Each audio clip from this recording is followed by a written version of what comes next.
mental health in Illinois. He was a husband, father, clinical psychologist, teacher, mentor, social activist, black leader of international stature. The following presentation was made at the Black Psychology and Mental Health Conference at Atlanta Junior College, Atlanta, Georgia, April 10, 1980. Dr. Wright, in his own inimitable style, eloquently summarizes his principles, his philosophy, his life's mission, his hopes, and his faith in the strength, inevitable triumph, and reascendancy of African people. For those who never had the opportunity to meet or hear Dr. Bobby E. Wright, this presentation will serve as an introduction to the man and his mission. For those who were fortunate enough to have known Bobby, this will be an opportunity to remember, to be re-inspired, and to be rejuvenated by their old friend. Asante Sana, Habari Gani, brothers and sisters, ladies and gentlemen. You know, sitting listening at the other two presentations always influences me to somewhat modify mine, especially through that tour de force of, we went through that tour de force Jenny did of mental health centers. My position is the exact opposite of Jenny. I'm very unique, and I hate to be one of those who say I'm the only one, but I'm probably the only black in this country who is over an all-black comprehensive mental health center. There's only one we've been able to identify, and that's Garfield Park. Of the 750 some centers that are in operations now that are primarily for black people, only one in this country is an all-black center. Yet there are hundreds of all-white centers, all-white comprehensive centers. We have approximately 96,000 face-to-face contacts per year, 96,000. So when I talk to you about behavior and all, it's coming out of some type of background, because most people in Garfield Park are from Mississippi, Alabama, Tennessee, and places like that have southern backgrounds in the city of Chicago. Also, by the mere fact that I'm also unique in another way, is that I grew up in an all-black town not 100 miles from here called Hobson City, Alabama. But one of the problems we had as we were growing up that we always had a problem with was becoming known. We didn't want to become known, and for many years I've never wanted to become known. In fact, it's not well known, but up until about 1975 was the first time I ever consented to speak in front of a mixed group. The tragedy reason I'm telling you this, because I'm going to talk to you as psychology students or behavioral scientists, black, because there's only one fight left, just one, and that's for the fight for the black mind, and we are losing. We are losing. You see, because if you stop to think about it, some of the things I'm going to show you, and then we're going to give some solutions. Today I'm going to tell you some things that you will reject, but that we can do, and that we should be about doing, and they're very simple things, something you can do in your day-to-day life. The first thing you must recognize is as a black student, you have a responsibility that I just cannot tell you what it is. I mean, it is so awesome. But yet, you are no different than a Palestinian student. Students your age in Palestine are carrying guns from Palestinian students. Israeli students your age, Jew students your age are carrying guns, in addition to going to school, carrying guns.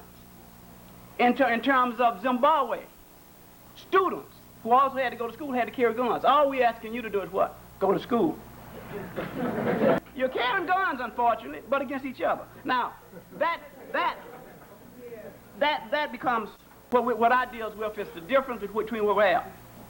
By going to the University of Chicago and being trained there, and as Harold said, there's a difference between education and training. It is impossible, and I will say this to you openly, it is impossible for the Georgia school system to educate black children, but they can train you in those skills we need. Your education must come from the black community and from black people. There's a difference between education and training, and that's where I want to start this off with, because a lot of people get confused about that. In Alabama, with all black teachers, they taught me how to think. Not so much what to think, but basically how to think. They also taught me group behavior, not individualistic behavior. Now that is what training does. Training teaches you to operate against the best interests of your own group. It teaches you individual behavior rather than group behavior. Education is a liberating force. A liberating force. So I'm going to go through quickly some of the things on why you should learn the skills. And nothing I say, I hope, nothing I say will imply that we are not faced with a very shrewd, uncompromising, dangerous enemy.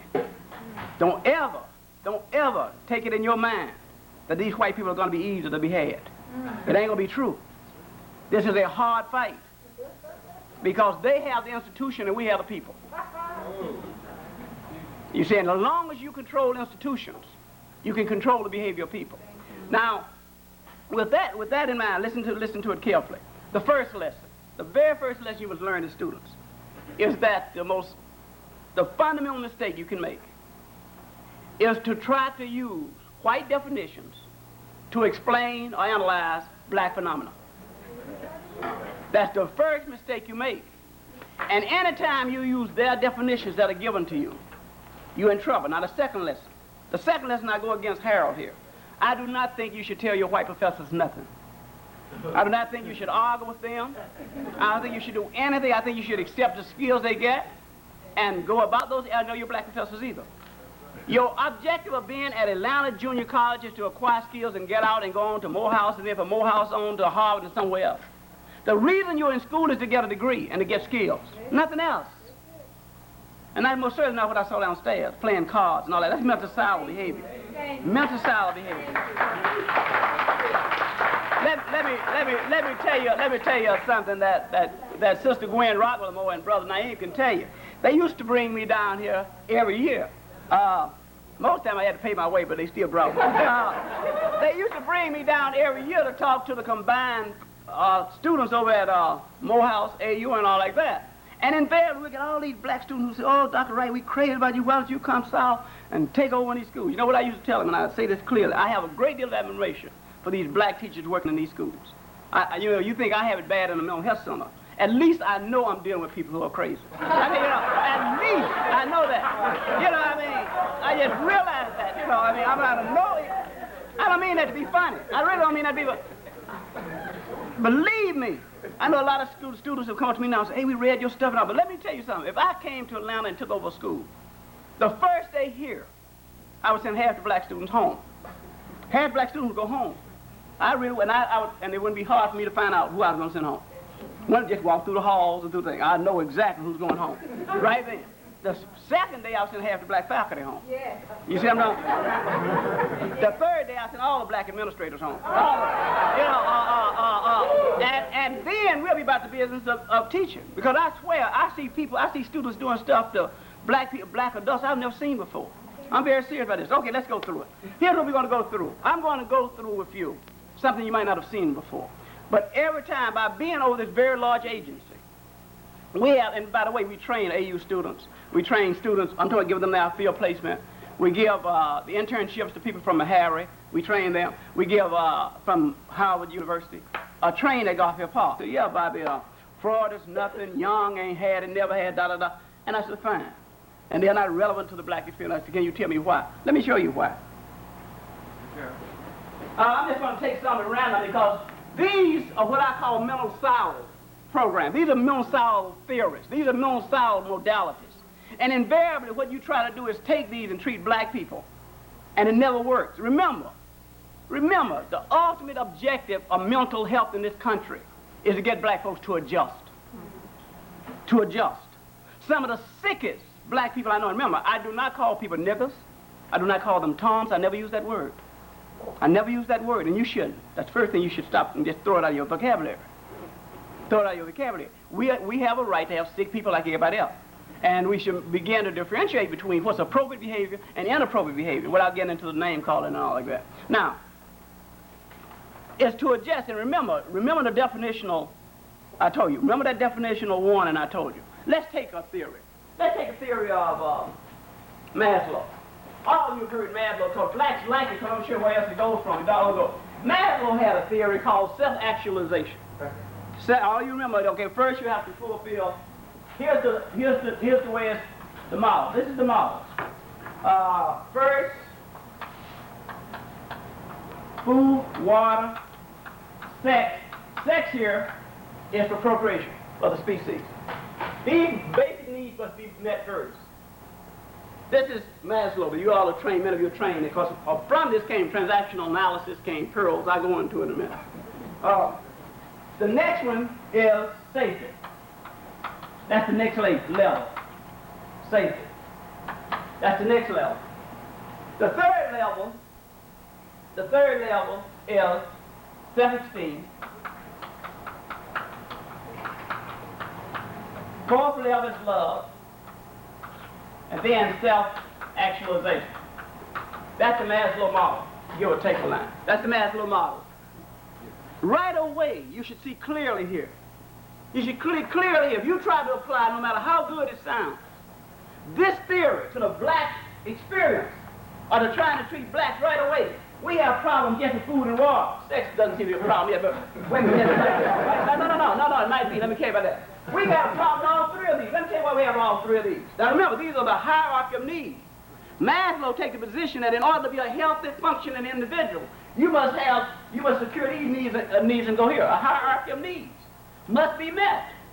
If that is true, we ain't never been safe in this country. If that be true, you can see right away, and I'm not teaching you all this so that you can go up and tell your professor that. What I'm saying to you is this is the way you do analysis. But in order to do analysis, you must first know it. You cannot analyze something you don't know. And we've been in this country 400 years and know nothing about it. That's a tragedy. That's menticide. And I'll talk about just a little bit about it. Okay, now, but look at what else Maslow said. He said, in order, if you cannot do these things, most certainly you cannot have self-esteem. And without self-esteem, you cannot what? Love.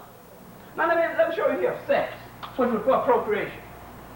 How all of this ties in it. Now, out of this, of course, out of this, what you call sort of non-directive counseling, came Fritz Perls that all you all have up on your walls. I'm not in this world to satisfy you. You're not in this world to satisfy me. You do your thing. I do mine. And we happen to cross somewhere beautiful. You know, that same old BS they got us all doing this individual stuff. You don't tell me what to do. I don't tell you what you do. You know, and all of that. And we're the only people that engage in that type of behavior. We're the freest people in this country in that respect. Where we individuals, you can do anything you want to, and the black community cannot sanction you.